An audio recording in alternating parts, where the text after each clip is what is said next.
It's a quest. We're going on a quest. It's time for a quest, a comic quest.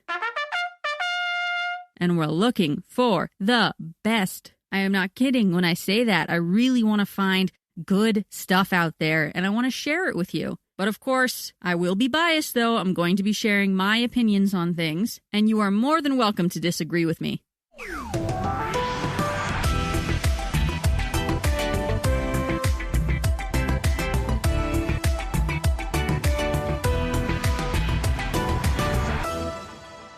Hello and welcome to Looking for the Best, a comic quest. My name is Danny, and this is a brand new podcast where I will be searching for the best of the best comics, graphic novels, webtoons, and more. And I have one big question. Can I fill my shelves with greatness? Now I'm sure this title has you wondering, why the heck am I on a comic book hunt? Well, to be perfectly honest, I recently got back into comics again after barely dabbling in it at all years ago, and I have been hardcore struggling to find what I like. I've also struggled to find people or businesses or other podcasts out there who really cater to people like me, someone with little to no comic book knowledge or experience, who just wants to read and have fun.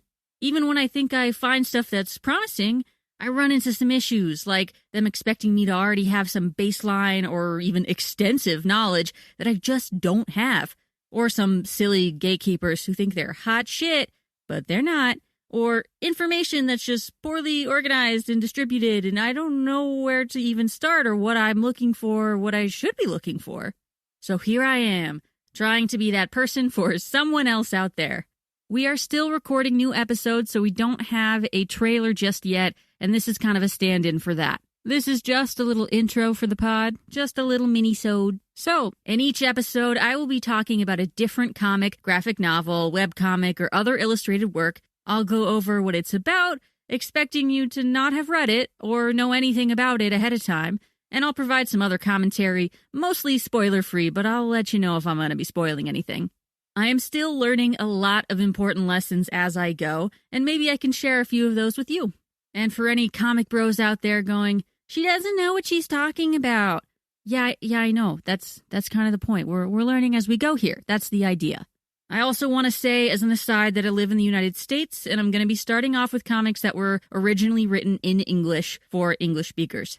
If you want to read along with me, I highly recommend visiting your local comic book store if you have one and can afford to do so, or sign up with your local library. And if your local library doesn't have a copy, you can request it, and they can try and buy it for you or get it through an intra-library loan. And if the local libraries in your area allow it, you can sign up for multiple cards from different libraries nearby. I've done that with some nearby cities that aren't very far from me, and the libraries are pretty close by. They allowed me to get a library card because I lived in the general county, and that was good enough. They didn't necessarily need me to live in the exact city for that library, just the county. There are also plenty of libraries that have digital apps or websites where you can read comics online for free, and I do recommend checking that out as well. I do like reading things digitally, so no shame in doing that at all. If you are an ebook person, a Kindle person, a tablet person, by all means, you don't need to get the printed copies, okay? But printed copies are also nice. I really lean both ways. I'm a fan of paper and digital.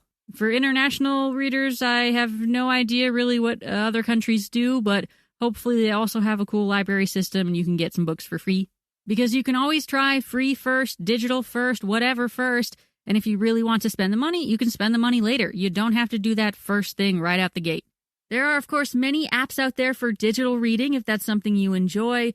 Online sellers and websites, and also a lot of used book websites that sell ex-library books, which I do recommend. Those are books that have been permanently withdrawn from a library. They're not always going to be in the best condition. They might have library stickers or other markings on them, but if that doesn't bother you, then they're often much more affordable. I have quite a few of these myself, and I prefer to do this with any book that I'm unsure of ahead of time so that I don't waste a bunch of money up front if I don't even know if I'm going to like it or if it's really for me. Some books I'll just flat out pay for no problem, and sometimes you're a little hesitant because, Not everything is for everyone, and I don't always want to drop money on a brand new copy if I don't need to. The way I'm framing this podcast will typically be around trade paperback collections or volumes, as opposed to focusing on one single issue at a time. I think this will be a lot more interesting for everyone, myself included, and if you want to check out whatever I discuss, then you won't always have to buy the individual issues if you don't want to or cannot do so. I also want to recommend my favorite comic book app for keeping tracks of what you own and what you've read. I have sort of accidentally turned into a collector. Is it really accidental? I don't know. But that shouldn't really be surprising to anyone who knows me, as I collect a few unnecessary and bulky things already. In an effort to keep it somewhat organized, though, I have tried a couple of different apps, but this one is by far the best that I've used, the easiest, and just overall the one I recommend to people most often. It's called CLZ Comics, CLZ. It's a paid app, and there's also a non-app website version at collectors.com. That's collectors with a Z, not an S. I also just want to say I have not been sponsored by them to say this. I'm not getting anything out of it. It was just a very helpful tool for me that I think is really awesome, especially for someone like me who can get very disorganized very quickly. But if you're not going to collect anything or hold on to that much, or if everything you get is going to fit on your shelf, then do not worry about getting something like this. Now, there's a website in the works for Cactus Comics that will list every comic discussed on this podcast. You can find it at cactuscomics.com. That's cactus, C-A-C-T-U-S, comics.com. There will also be a Patreon soon, which will have bonus content. More to come on that later. You can also follow Cactus Comics on Facebook, Instagram, and Twitter, and eventually TikTok, and also eventually YouTube. Most of the time, the handles are going to be Cactus Comics Co., C-O, but not always, so you can go to our website to get the most up-to-date links with the correct handles. I do hope you enjoy the show, which will hopefully be posted weekly, so be sure to subscribe to us somewhere, somehow, for any updates and new episode releases. I promise future episodes will be more entertaining than this little introductory minisode. This is just to tell you what we're going to be doing and what you should expect moving forward. Thanks for listening. I can't wait to start this quest, and may you also fill your shelves with greatness. Have a good one.